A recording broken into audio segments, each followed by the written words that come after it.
నామం మాత్రమే, మిగతాదంతా కార్యకర్తలు శ్రేయోభిలాషుల యొక్క చేయూత, వాళ్ళ ఐకమత్యమే దీన్ని నిర్వర్తించడానికి దోహదం చేస్తుంది.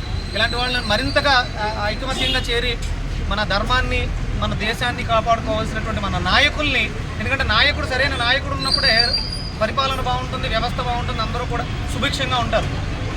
అది ప్రకృతి గమనిస్తుంది. అందుకని ఇలాంటి నాయకుల్ని నిలబెట్టుకోవాల్సినటువంటి బాధ్యత సామాన్యమైనటువంటి ప్రజలకు ఉన్నది. ఎవరు కూడా అన్నార్తితో, ఆకలితో ఆ చావులు ఉండకూడదనే ఈ అన్నదాన కార్యక్రమాన్ని నిర్వర్తిస్తున్నందుకు నెహ్రూ గారికి, అలాగే నాగేంద్ర చౌదరి గారికి, ఈ కార్యక్రమానికి నేను హైదరాబాద్ నుంచి నన్ను ఇక్కడికి తీసుకురావడం దైవ సంకల్పం. ఇది సామాన్యంగా జరిగేది కాదు.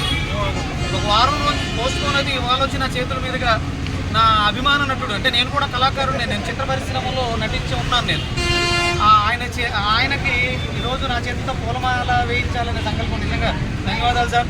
నేను చాలా ఆనందంగా భావిస్తున్నాను. ఇది మరిన్ని మంచి కార్యక్రమాలకి మీ అందరి సహకారం ఉంటే ఒక అద్భుతమైనటువంటి రాజ్యం, రామరాజ్యం, ఎన్టీ రామారావు గారు కోరుకున్నటువంటి రామరాజ్యం మళ్ళీ సుభిక్షంగా వస్తుందని భావిస్తూ అందరికీ కూడా ధన్యవాదాలు.